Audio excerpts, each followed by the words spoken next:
On March 12th, Israeli Prime Minister Benjamin Netanyahu appeared on camera. He spoke, declaring that Israel is crushing Iran, that Hezbollah is being destroyed, and that the operation is succeeding. The video was posted on his official channel, and within hours it had been viewed by millions of people. Yet, during those same hours, something unusual occurred. A significant portion of those viewers, not Iranian state media or pro-Iran accounts, but mainstream Western commentators, American political figures, and ordinary citizens with no particular stake in the conflict, began asking a question nobody had asked publicly about a sitting Western leader in recent memory. Was that real? Candace Owens, an American commentator with millions of followers, posted on X, "Where is Bibi? Why is his office releasing and deleting fake AI videos of him? And why is there mass panic at the White House?" The post spread rapidly as people began a frame-by-frame analysis of the video, pointing to what appeared in one specific frame to be an extra finger on Netanyahu's right hand. The Israeli Prime Minister's office responded, stating, "This is fake news. The Prime Minister is fine." Fact-checkers at Snopes confirmed Netanyahu had appeared live at a press conference the previous day, and he had been photographed at a missile impact site in Beit Shemesh. Netanyahu is alive, and the video appears to be real. However, that is not the real story. The story is that a video of a sitting head of government during an active war, a war that has been running for 2 weeks, involves the United States military, and is disrupting 20% of the global oil supply, generated enough genuine public doubt about its authenticity that major Western commentators felt compelled to ask whether it was AI generated. The story is what that doubt reveals about the information environment that Israel has deliberately constructed inside its own borders. Since February 28th, Israel has imposed a near-total media blackout on damage imagery from inside the country. This is not partial, it is near total. International journalists cannot move freely to impact sites, and Israeli media operates under military censorship guidelines that restrict what can be shown regarding missile damage. The IDF releases the information it chooses to release at the timing and in the format it chooses. What gets out is what Israel allows out. The footage of what cluster munitions actually do to Israeli neighborhoods, the real casualty figures, and the true scale of building damage does not get out because Israel has made a specific institutional decision that it should not. This is not unusual for a country at war, as every military in every conflict manages its information environment. What makes Israel's situation unique in this war is the specific combination of a near-total internal blackout with a very active external messaging operation. The press conferences and official statements continue, and Netanyahu's video addresses are maintained with precision and consistency. Simultaneously, inside Israel, a population that has received 65,000 emergency alerts in 12 days is living through a reality that is not being shown to the outside world. Into the gap between the official narrative and the undisclosed reality, the internet is filling the space with speculation. Some of that speculation is Iranian propaganda or deliberate disinformation, but some of it is the organic, inevitable result of a population that watches its leaders give polished press conference statements while their own neighborhoods receive cluster munition bomblets that nobody can stop and that nobody outside is being shown. Netanyahu's son, Yair, is one of the most active social media users in Israeli political life, with over 280,000 followers on X. He typically posts 50 or 60 times a day on active news days, yet he has been silent since March 9th. This is not just a reduction, he is silent. His father's office says the Prime Minister is fine, but nobody has explained why his son, a man who used his platform aggressively throughout every previous crisis, has not posted a single item in 5 days while his country is at war. Furthermore, the Israeli government's plane was photographed landing in Berlin. Germany confirmed the plane landed, and that the German Foreign Ministry had been asked if the aircraft could park there. A German spokesperson said only the flight crew and pilot were on board, not Netanyahu. The Israeli government's planes routinely leave Israeli airspace during conflict for safety reasons, a fact that is documented and confirmed. None of this means Netanyahu is dead. He is not. None of this means the video was fake. It was not. What it means is something more important for understanding this war. The information blackout that Israel has imposed to protect itself from the psychological impact of showing its population's suffering to the world has created exactly the conditions in which every unusual signal, such as a skipped meeting, a son's silence, a plane in Berlin, or a frame with what looks like an extra finger, becomes raw material for speculation that Iran's information operation then amplifies into global noise. The blackout was supposed to control the narrative, and while it is succeeding in that regard, the vacuum it created is being filled by something Israel cannot control at all. Here is what the information blackout is actually hiding. Not speculation or Iranian claims, but verified facts that Israel has chosen not to publicize, and that have emerged only through official confirmation of specific numbers. 6,500 buildings have been damaged inside Israel. That figure comes from damage claims filed within the country, the official administrative record of structures affected by missile and drone strikes. 500 vehicles have been destroyed. These are not Iranian estimates. These are the numbers that Israeli insurance and civil defense systems have generated from inside the country's own reporting infrastructure. They are not widely publicized by the Israeli government, but have surfaced through data journalism and reporting on the claim system rather than through official Israeli military communications. Now, add the reality of cluster munitions. By day 10, the Israeli military confirmed that approximately half of all Iranian ballistic missiles fired at Israel were cluster munitions. Most carry between 24 and 80 submunitions. A CNN analysis of 2 separate cluster attacks documented impacts spread across 7 and 8 miles respectively. The interception rate for those submunitions, once released, is 0%. Every cluster munition that gets through, and they are getting through because even intercepted missiles can release their payload before destruction, deposits dozens of live explosive devices across an urban area. Homefront Command has issued public guidance on identifying unexploded submunitions on the ground. Israeli citizens are being told what a live bomblet looks like and how not to touch it. What does that do to a city? The immediate strike is survival for most people because shelters work and early warning systems function, as Israelis have been drilling for this for decades. However, it makes the ground dangerous after the all clear is given. It means that when the sirens stop and people emerge from their shelters, they do so into streets, parks, and playgrounds where live explosive devices may be sitting.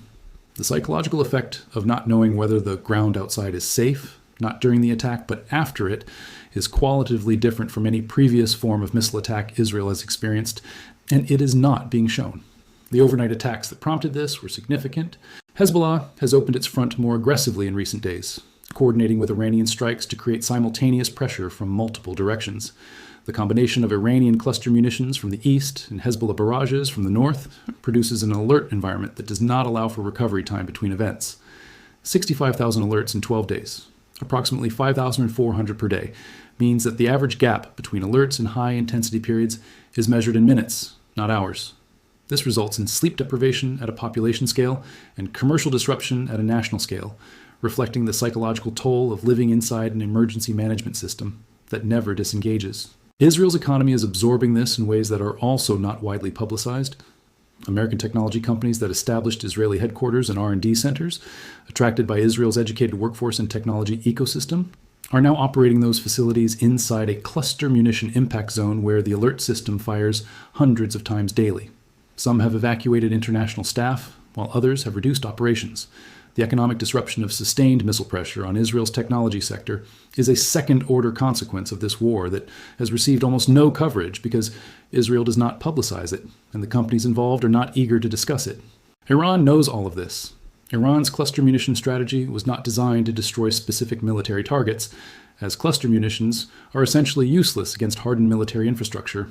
They were designed to do exactly what they are doing, to fill urban environments with small explosive devices that create sustained disruption, degrade normal life, and produce a population-level demand for the war to end that eventually reaches political leadership.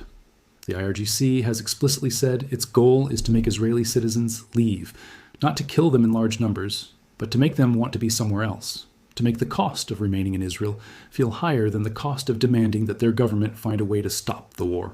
The information blackout prevents the outside world from seeing how far that campaign has progressed and prevents ordinary Israelis from knowing whether their neighbors are experiencing the same thing or worse.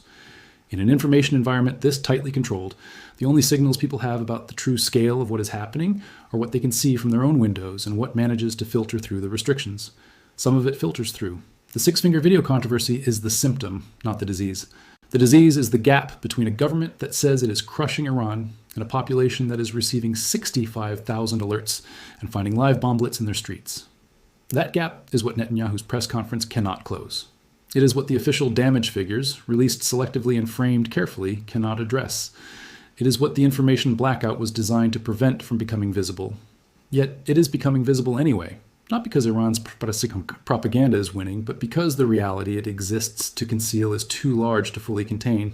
The information war inside this conflict has two fronts. One is obvious and well documented. Iran's state media, its proxies, and its influence operations that produce fabricated videos, fake casualty images, and AI-generated content designed to destabilize Israeli public confidence and American political support. That front is real and active. The Netanyahu death rumor, the six-finger video controversy, and images of an alleged ambulance scene are the outputs of a deliberate Iranian information campaign that has been running since February 28th. The other front is less discussed and more structurally significant: the information war that Israel is running against its own population and the international media, not through fabrication, but through restriction.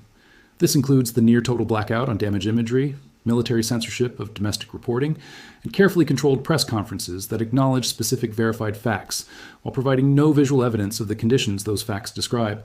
The IDF releases footage of intercepts, the bright streaks in the sky, and successful missile destruction, while providing no equivalent footage of what the cluster munitions that survive interception do to the neighborhoods below. Both information wars are succeeding and failing on their own terms. Iran's disinformation is successfully creating noise and doubt in global audiences, but it is also being fact-checked, debunked, and identified by Western media organizations capable of distinguishing fabricated content. The Netanyahu death rumor lasted less than 48 hours before multiple credible outlets definitively addressed it. The six-finger controversy was analyzed and dismissed within hours. Conversely, Israel's information blackout is successfully preventing specific images and footage from reaching international audiences, but it is also creating the vacuum that Iran's disinformation fills. Every detail that Israel does not officially confirm becomes a space where Iranian claims operate without immediate rebuttal. The absence of information is itself information, and in a war this large and globally watched, audiences interpret absence as concealment because, in many cases, it is. The specific facts that have emerged despite the blackout are significant: 6,500 damaged buildings, 65,000 emergency alerts, and a 0% interception rate for cluster munition bomblets. Taken together, they describe a country that is absorbing sustained daily attacks across its urban centers in a way that its population will eventually need to process politically. Netanyahu's press conference on March 12th claimed Israel is crushing Iran. Both that claim and the presence of cluster munition bomblets in the streets can be simultaneously true. The military campaign can be degrading Iranian launch capability, while the remaining launches still produce mass alerts and uninterceptable bomblets. However, it cannot be simultaneously true that this is succeeding on the terms that justified starting it, and that the population experiencing it is willing to continue indefinitely. Polling data from inside Israel shows that 93% of Jewish Israelis support the war and want it to continue until the regime is overthrown. This is a remarkable figure for a population living through such intense disruption, suggesting either that the information blackout has been highly successful or that the conviction to deal with Iran permanently is exceptionally strong. Yet, polling from the second week of a war is not the same as polling from the second month. The conditions that produce future numbers are being shaped right now by what is being shown to Israeli citizens about what this war is costing them and whether those costs are leading to the outcome they were promised. Netanyahu's video is real, and he is alive. The six-finger frame is a compression artifact or a trick of the light. But the question, where is Bibi, is not actually about Netanyahu. It is a question about the gap between the press conference version of this war and the reality on the street. It is a question that 65,000 alert recipients are asking in their own way every time their phones scream, they move to a shelter, and then check the ground for bomblets again. The blackout was supposed to prevent that question. It has not. Israel's information blackout faces a problem. The reality it is containing is too large, and eventually such things find a way out. The video was a symptom. The war is the disease, and the disease is not what the press conferences claim it to be.